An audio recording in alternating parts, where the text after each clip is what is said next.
Hey guys, Chrono here. I'm bringing you another deck profile today, and this is another budget deck. This is one of my favorite budget decks that I've made.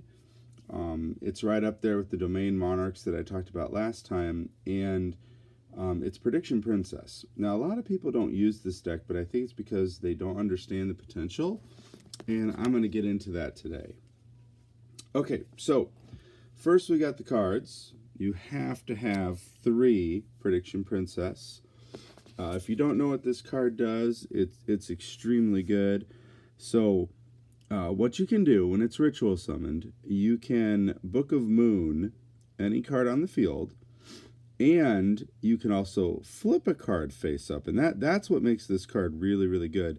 You can flip a monster face up. And then on the end phase, if you have a flip monster in your hand or in the graveyard, you can special summon it to the field. And you can do this effect of flipping cards on either player's turn. This card is awesome, and it's super, super cheap. So really, really great card. One of the big heart cards of the deck. Now, the reason you want that flip effect so bad is for the 3 Pot of the Forbiddens you're going to play. Now, if you don't know what this card does, it is right up there with the Prediction Princess. You can make it anything you want, basically. If I want it to turn into a Pot of Greed, it can be a Pot of Greed. If I wanted to return all spell and trap cards in the field, I can do that. Destroy all monsters on the field, making it a Regeki, I can do that. My favorite play is the last one, where I get to look at my opponent's entire hand, and then I get to have them shuffle 1 card back into the deck. This card rocks, and it's extremely cheap. So the 2 best cards in the entire deck are the cheapest ones that you're going to pick up for it. Awesome, awesome card. Okay, to get the Pot of the Forbidden to your hand, you want to play 3 Spirit of the Fallen Wind. Reason why, if it's normal summoned, you add 1 flip monster from your deck to your hand, which gives you Pot of the Forbidden. Okay? Then I run 2 Prediction Princess Quinnamora. And why this card's really good, if it is flipped, you can special summon 1 level 3 or higher flip monster from your hand or deck into face down defense position.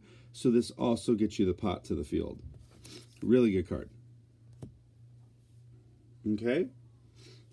This is one of the more expensive cards in the deck, Gale Dagra. This card is basically like the Majin card of the 10,000 hands, but cheaper. You pay 3,000 life points, and you discard 1 monster from your extra deck to the graveyard. And I'll show you why I play this card. It's with an extra deck card. Okay. 1 Maju of the 10,000 hands. This gives you either a ritual monster or the spell card to the hand. Really good card. 1 Shadow Doll Beast. I really like this card because if you flip it, you draw 2. Also, it needs to be tributed. There's a big reason why I play tributed summon monsters. I'll get into that more when I show you how the deck works. And then 1 Prediction Princess Crystalline. You add 1 ritual monster from your deck or graveyard back to the hand. This card is very important at times. Very situational. Okay, so that's the monsters. Not too many. Let me go ahead and show you my spells now. Okay, so Sprite's Blessing, super cheap card, can ritual summon any light ritual summon monster. And all you have to do is tribute the monsters from your hand or field whose levels are exactly that of the ritual monster. Pot of the Forbidden is exactly 9. Prediction Princess is exactly 9. So this is very, very easy to use. Then I have the actual ritual card itself. Okay, Prediction Ritual. This card is also super good. One of the reasons why I also like it, once you use it to ritual summon, on your next turn you can banish it and add any Prediction Princess to your hand if you banish it from the graveyard. So really, really good card. Gotta run 3. Okay, the next one is going to be no surprise to you guys. I'm playing a ritual deck. This card has helped ritual decks so much. Pre-preparation of rites. You add the ritual spell card to your hand, then you can add the ritual monster from your deck or graveyard to the hand. So really, really great card. This is crucial to make the deck work. Okay, this is going to surprise a lot of people. I play 3 Swords of Revealing Light, and you'll be surprised by this. I can actually make swords continue for a really, really long time because of the Prediction Princess and the Pot of the Forbidden's effects. This card is extremely good in this deck, so I actually run 3. Okay, 1 Swords of Concealing Light. Really great card, underutilized often, I feel, because of links now. But it works really well since there's an awful lot of decks that still play regular monsters. 1 Ritual Cage. I'd like to run this at 2 because that's one flaw of this deck is your main monsters can be targeted by card effects.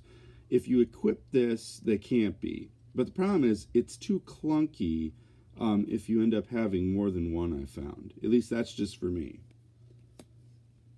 You do need draw power, so I play 1 Day apiece, 1 Upstart, and then I love this card in this deck, 1 Monster Reborn. I hope this does not come off the ban list. Really, really solid. Okay, now for the traps. I actually play quite a few traps. For spell removal, 2 Heavy Storm Dusters. You'll probably notice this is a staple in a lot of the budget decks that I play. It's a great card. I'm shocked more people do not play this card. Yes, you don't get to use your battle phase, but the fact that you can destroy 2 cards on the field without having to get rid of a card to your graveyard, which you might really need in this deck, that's a really, really great card. So I like it. Now, I will say this, though. In the Pendulum matchup, Pendulum Magician, you need to swap out the Heavy Storm Dusters for Cosmic Cyclones. Purple Poison Magician is very difficult to go against with this deck. Very difficult. I had a match the other day where I was facing a player, and the Purple Poison really wrecked a lot of the plays that I would have done that would have helped me take the game, because when it hits the extra deck, you can destroy a card on the field, which would take care of my big monsters. So the Cosmic Cyclone banishes, which would be the better play. Okay, I know another odd choice that you might be thinking, but again, this is a budget deck, and I find that it actually works fine. So I play 2 Grand Horn of Heaven.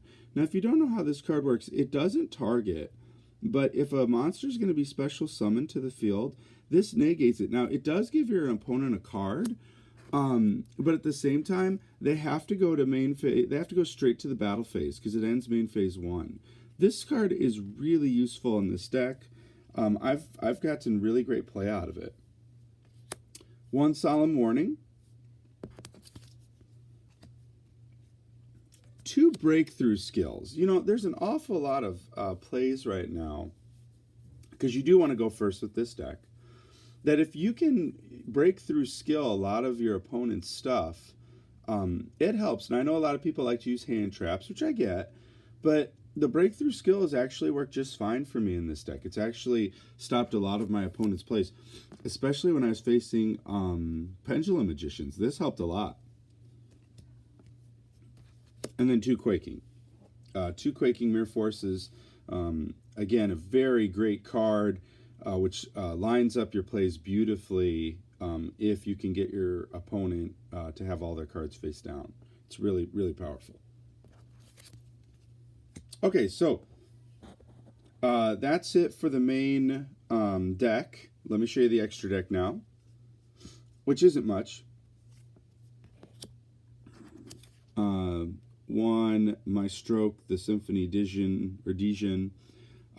Really good just to save yourself, because you can discard a card or detach a card, and it can't be destroyed that turn. So this is a really good, like, just to stall card. Gotta have one Castell. This has actually helped in this deck. I can't tell you how many times.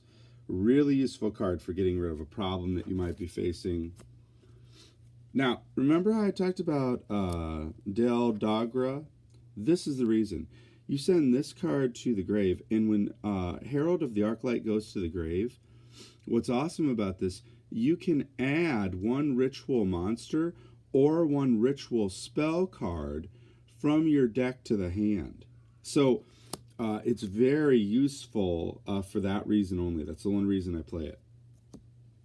And then one Neon Galaxy Cypher Dragon. I know what some of you are thinking. What is the purpose of this card? I will actually show you that, because there is a purpose. And it's usually either if I have to get over a monster's attack, because it is difficult with this deck to get over monsters that are over 3,000.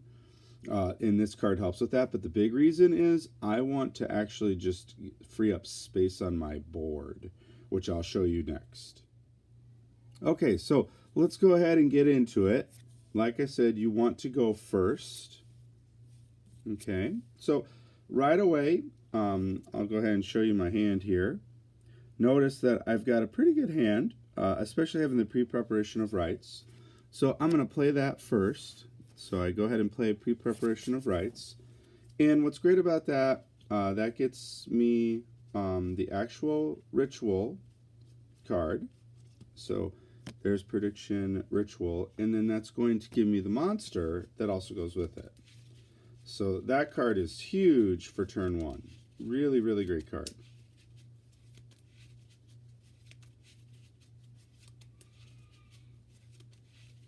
Okay, so that's the first play.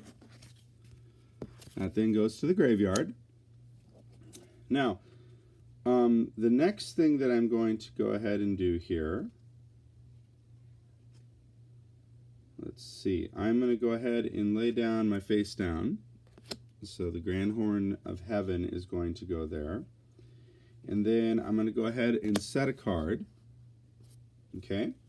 And then I would have to pass for turn at that point. Now, assuming that my opponent tries to special summon, okay, I would play the Grand Horn of Heaven if they don't have a way to remove it. And then even if they did attack the face down, it flips. Now, its effect goes off. And then that's going to get me the pot to the field, which that is one of the biggest plays that I'm going for here, is to get the pot of the Forbidden to the field. You want that there. Okay? So,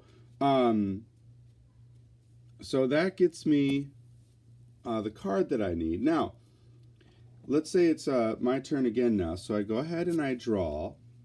And what I'm going to do is I'm going to go ahead and flip. Now, when I flip, what's going to happen here, I'm going to go ahead and activate the Pot of Greed effect. So that's going to give me two cards. Okay, beautiful, beautiful stuff. So what I've got here, I'm going to go ahead and put my Solemn Warning down.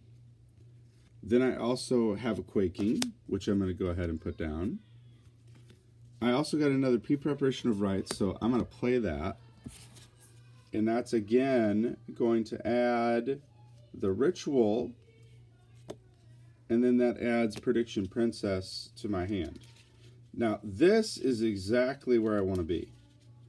This is looking fantastic now. Now, what's also nice, I have not summoned yet. Okay? So, the next thing that I'm going to do here now, or I haven't normal summoned, which is going to be helpful. So, what I'm going to do now, I'm going to play the Prediction Ritual.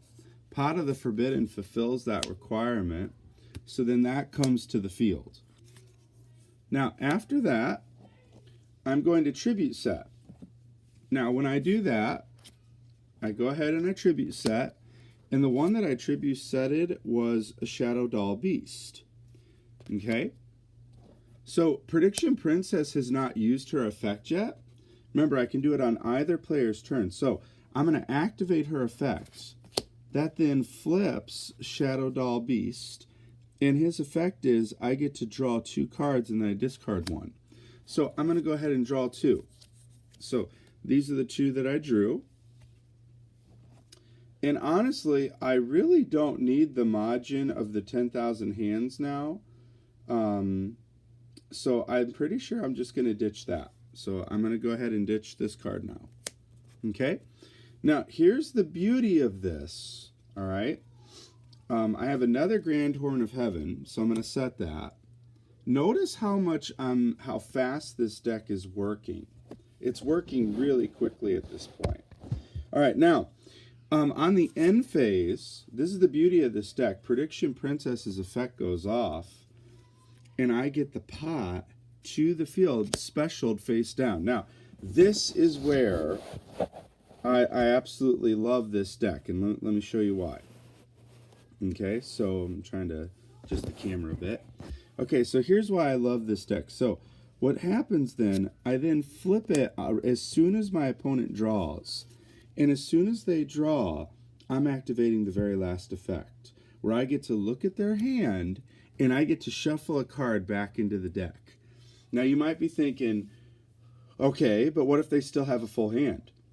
Yeah, they still are probably going to get some plays off, and I've used the effect.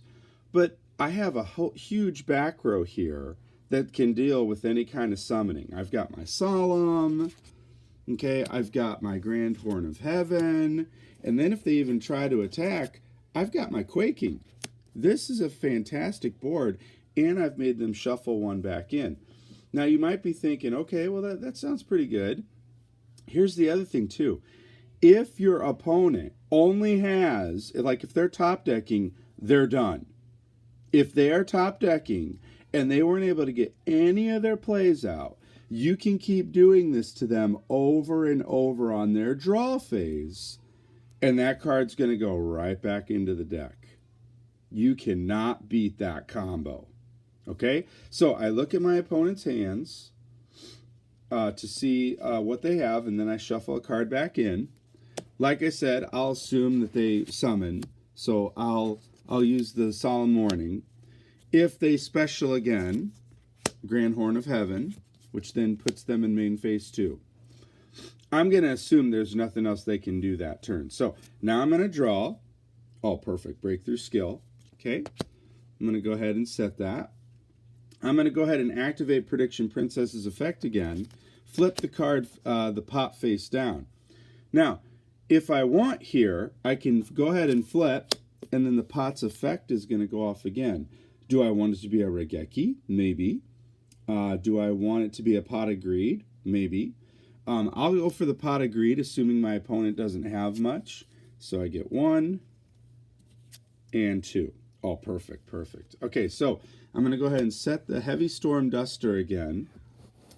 And then the next thing that I'm going to do, in my other free zone that I have here, I'm going to go ahead and play Prediction Princess Ritual. And then that's going to take the pot to the graveyard. And I've got 2 on the field. And then the beauty, the end phase happens. Set it face down. Okay? And then right on my opponent's turn, I'm going to go ahead and I'm going to activate the pot. And I'm going to activate the effect where I get to look at their hand. And then I get to shuffle a card back in. This deck is fantastic for really messing with your opponent if they're not ready for it. And like I said, I've got so much back row again that I'm not worried. I feel very comfortable with where I am, if that makes sense. Okay? One thing I would also mention, I probably would have switched this to defense if I needed to. Okay? Now, on my opponent's end phase, I would go ahead and play the Heavy Storm Duster just to get rid of any back row that they might have. Okay? And then I would go ahead and draw for turn. So I go ahead and I draw. Oh, just beautiful. Okay, so, and then I get another pot to the field. Now, what I'm actually going to do here, I'm going to go ahead and tribute both pots to Tribute Set, or the Shadow Doll Beast and Pot of the Forbidden. Then I'm going to go ahead and use Prediction Princess's effect, flip it, And again, I could have it be a Regeki to destroy all my opponent's cards, or I can turn it into a Pot of Greed, which I'm going to do. I'm going to draw 2. Okay. Okay, so something else I wanted to explain to you is how Swords of Revealing Light can be used over and over again if you need to. The same thing if you have the card Swords of Concealing Light. And that's also another huge benefit to this deck. So for example, and the way this works, you combo it with the Pot of the Forbidden again. So let's say I'm on my last turn of Swords. Like it's going to be destroyed on my opponent's next turn. If I activate Prediction Princess's effect, and then I flip the Pot of the Forbidden, notice the second effect, return all spell and trap cards on the field to the hand. So Swords comes back, and then I just play it again for a brand new 3 turns. That is really, really great when you need to stall. So there's times where I've had to do that, where I've had to use Swords over and over again, and it's also been useful if I've got the Swords of Concealing Light. So let's say Swords of Concealing Light is on the field, and I activate the effect with Prediction Princess to flip the Pot of the Forbidden. I flip it, use the secondary effect again to return all spell and trap cards on the field to the hand. It comes back, and then I do it to my opponent again. This combo is fantastic for wanting to use spell cards like Swords of Concealing Light, or if you're wanting to use Swords of Revealing Light. So really, really great combo with that. Okay, so one of the other things that I wanted to show you, what is the purpose for the extra deck having this card, the Neo Galaxy Eye Cipher Dragon? Well, take a look here. If you look at the field, notice that it's going to be very easy for you to get 3 pots out on the field. What's nice is when you're able to overlay all 3, and then you get your Neon Galaxy to the field, okay? So then you overlay for all 3, and then if you go ahead and attack, you're good to go. That's going to get past some of those bigger monsters that you need to get past. But there also might be a situation where maybe you just want to use your pots again, which is often what I found I needed. So notice again, I said I play Tribute Summon Monsters. So I would just Tribute Set this, and then all that goes to the graveyard after, like if I'm in May Phase 2 after I've attacked. And then Prediction Princess's effect will activate at the end phase, and then bam, there comes the pot, and you special summon it to your field, and you're good to go. Okay? So, and then you can start your craziness all over again of, you know, looking at your opponent's hand, making it very difficult for them to play. So, that's the deck profile, guys. I hope you enjoyed taking a look at Prediction Princess Tarotrei with Pot of the Forbidden. It works extremely well together, the 2 cards. And please let me know what you think, if there's any improvements you would suggest for the deck. And I hope you enjoyed it. Also, I will include me actually playing this deck. I have a video playset of when I've played it before if you want to look at it more. Thanks again for watching, and I'll see you guys next time.